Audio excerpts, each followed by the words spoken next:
অশান্তিময় দিনগুলো যেন খুব তাড়াতাড়ি চলে যায়।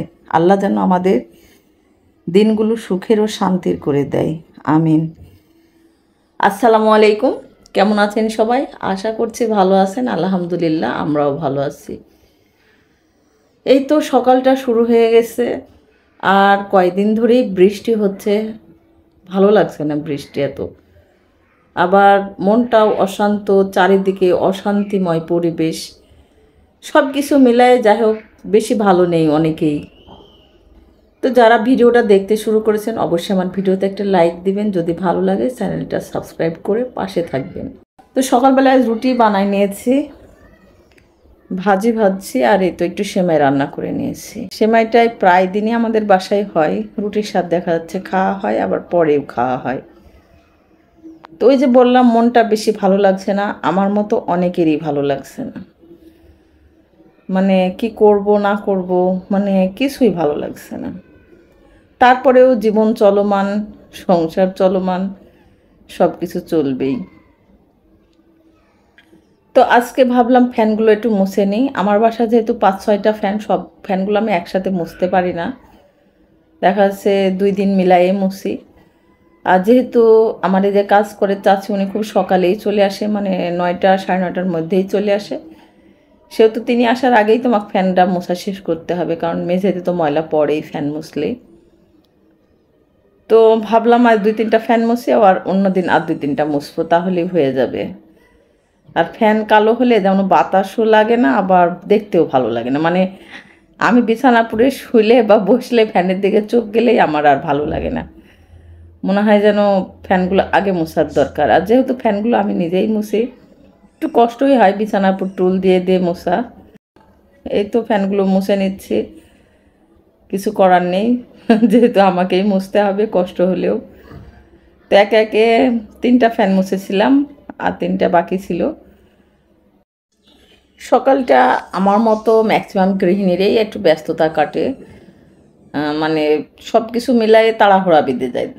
আর যারা অফিসে যায় তাদের তো আরও সমস্যা, আরও বেশি ব্যস্ততা। তো আমার ফ্যানগুলো মোছা শেষ করে নাস্তাও করেছি, আর আমার ছেলে দেখেন ব্রাশ করে বেড়াচ্ছে। সে কিন্তু অলরেডি নাস্তা করেই ফেলাইছে, তার ব্রাশের কিন্তু কোনো সময় নেই। তার যখন মন চায় আমার ব্রাশ দাও, সেই তো ব্রাশ, মানে তার যে পেস্টটা, মানে বেবি পেস্ট যেটা, সেটা সে মানে মজা পায় মনে হয়, মানে কমলা স্বাদে তো, সেটা মনে হয় সে মজা পায়। তাই দেখা যাচ্ছে 2-3 ঘন্টা পর পর আমার ব্রাশ দাও। তো সে খেলতেছিল, আর আমি বাকি কাজগুলো একটু গুছাচ্ছিলাম। তো এর মাঝে চাচি কাজ করে চলে গেছে, আমার ছেলে টিভি দেখতে বসে গেছে, আর আমি ভাবলাম একটু পেপার পড়ে নিই। আমার মনে হয় এখন ম্যাক্সিমাম ঘরেই পেপারের কাগজ আছে। সবার ভিতরেই উৎকণ্ঠা, কি হচ্ছে দেশে, কি হতে চলেছে, বা এর সমাধান কি, জানার একটা উপায়। তাই বৃষ্টির দিনে একটু চা খাচ্ছিলাম আর পেপার পড়ছিলাম। পরে কিছু রুটি বেশি বানাইছিলাম যে ফ্রোজেন করে রাখবো, সেটা হালকা ভেজে নিয়েছি। আর এই যে রুটি মেকারের, মানে রুটি রাখার বক্সটা আপনারা প্রায় প্লাস্টিক দোকানে পেয়ে যাবেন। এভাবে রুটি সিদ্ধ করে বানানোর পরে হালকা সেকে নিচে একটা টিস্যু পেপার, আর রুটিগুলো রাখার পর উপরে আর একটা টিস্যু পেপার দিয়ে যদি নর্মাল ফ্রিজে রেখে দেন, অন্তত 6-7 দিন কিছুই হয় না। এভাবে শুধু বের করে ভেজে ভেজে খেতে হবে। তো সেটাই করছিলাম। আর এরকম কিন্তু অবশ্যই এয়ার টাইট বক্সে রাখতে হবে, না হলে দেখা যাচ্ছে ঘেমে ভিতরে রুটিগুলো একটু নষ্ট হয়ে যাবে। আর এদিকে আমি ডিম সিদ্ধ করে দিয়ে গেছিলাম, আর ডাল বসাই দিয়ে গেছিলাম। তো ডিমটাও আমার হয়ে গেছে। তো ডিমটা এখন আমি ভুনা করে নেব, আর ডালটাও বাগার দিয়ে নেব। হালকা পাতলা রান্না বান্না আজকে। সবসময় দেখবেন যে এত রান্না বান্নাও ভালো লাগে না, মনে হয় যে আজ না খেলে কি হয়, কিন্তু পেট কি সেটা মানে? খাবার জন্যই দুনিয়া, তাই না? খেতে হবে। আর মানে বাঁচার জন্য যাকে বলে খাওয়া, আর খাবার জন্য সব কিছু করা। তো ডিমটা আমি একটু পেঁয়াজ বাটা দিয়ে ভুনা করে নিয়েছি, আর ঢেঁড়স ভাজবো, মানে একটা ভাজি তো থাকাই লাগবে। তো ঢেঁড়সটাও একবারে তেলের পুরে বসাই দিয়ে এই তো ভেজে নিয়েছি।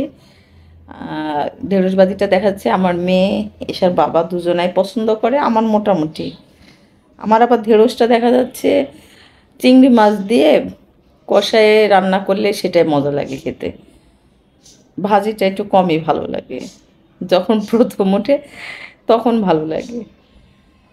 তো ঢেঁড়স ভাজিটা শেষ, আমার ডালটা হয়ে গেছে, এখন বাগার দিয়ে নেব। মানে আমাদের অঞ্চলে বাগার দেওয়া বলে, তেল দেওয়া বলে যাকে বলে। তো তেল দিয়ে নিয়েছি, মুসুরির ডাল রান্না করছি, ম্যাক্সিমাম টাইম আমি মুসুরির ডালটাই রান্না করি, রেহান বাবুকে একটু যাতে ডাল দিয়ে ভাত খাওয়াতে পারি সেজন্য। তো আজকে রান্না বান্না এগুলোই ছিল, হালকা পাতলা। ওই যে বললাম সবসময় এত কিছু দেখা যাচ্ছে রান্না করতে ভালো লাগে না। রান্না করতে যেয়ে আর একটা মানে যাকে বলে বিপদেই পড়ে গেছি। আমার এই চুলাটা বেশ কয়েক মাস যাবত ডিস্টার্ব দিচ্ছে, মাঝে মধ্যে এটা খুলে যায়, আবার গ্যাসটাও এক সাইড দিয়ে উঠে। তা আজকে আবার খুলে গিয়েছে। নিচে একজন মিস্ত্রির মতো মানে কিছুটা কাজ জানে, তাকে ডেকে নিয়ে এসেছিলাম। সে বললো আর হবে না, এটা নজেল দুটাই পুড়ে গেছে, এখন পুরাটাই চেঞ্জ করা লাগবে, মানে নজেলগুলো চেঞ্জ করা লাগবে, মানে গ্যাসটা কিছুই বের হচ্ছে না। আর এক চুলায় রান্না করা খুবই অসুবিধা। যারা দুই চুলায় রান্না করে তারা কিন্তু এক চুলায় রান্না করতে যেয়ে সমস্যাটা বেশি বোঝে। কি আর করা, যতদিন না ঠিক হবে এক চুলায় রান্না করতে হবে। পরে এই যে গাছের ডালিম মানে বাড়ি থেকে এনেছিল একজন, সেই দিছিল। তো রান্না বান্না যখন শেষ করছি আমি ভাবলাম ডালিমটা একটু ছড়াই নিয়ে খাই, আর বৃষ্টি হচ্ছিল ঝিরিঝিরি, সেটাই দেখছিলাম। আর বারান্দায় বসেই এই ডালিমটা ছড়াচ্ছিলাম। দেখা যাচ্ছে ম্যাক্সিমাম কাজ হয়ে গেলে একটু বারান্দায় বসি, মানে রেহান বাবুকে নিয়ে, রেহান বাবুর উছিলাই, তাছাড়া সেভাবে বারান্দায় আসলে যাওয়া হয় না। আর এই যে বৃষ্টি হচ্ছেই, বৃষ্টি বিলাস অনেকেরই মানে ভালো লাগে, আমার মোটামুটি খুব এক ধায়ে যে কয়েকদিন ধরে বৃষ্টি হবে সেটা বেশি আমার ভালো লাগে। তো এই যে ডালিম, এগুলা কিন্তু ডালিম, আর যেটা লাল টকটকা সেটা তো বেদানা সবাই জানে। তো এই যে ডালিমগুলো দেখতেও কিন্তু বেশ ভালো লাগছিল। এটা আমার বিকেলকার ভিডিও, একটু ছোলা ভিজে রেখেছিলাম, সেটা ভাবলাম একটু ভুনা করি, তাহলে নাস্তা হিসেবে খাওয়া হয়ে যাবে, আর সাথে চা। তো প্রেশার কুকারে সিদ্ধ দিয়ে দিলাম, কারণ প্রেশার কুকারে দেখা যাচ্ছে 3-4টা সিস দিলেই হয়ে যায়, অযথা কড়াইতে সিদ্ধ করা অনেক সময় ধরে। তো সিদ্ধ করে নিয়েছি, মশলাটাও কষাই নিয়েছি, এখন ছোলাগুলা দিয়ে ভুনা করে নিব। হয়তো বা এক একজন এক একভাবে করে, আমি এভাবেই করি। আর শেষের দিকে ছোট্ট একটা আলু দিয়ে দিই, মানে ভুনা করার শেষের দিকে দিই, এটা প্রথমের দিকে দিই না কিন্তু। আমার ব্লগটা এতটুকুই ছিল। আমরা যে যেখান থেকে আসি সবার জন্য দোয়া করি। আল্লাহ হাফিজ।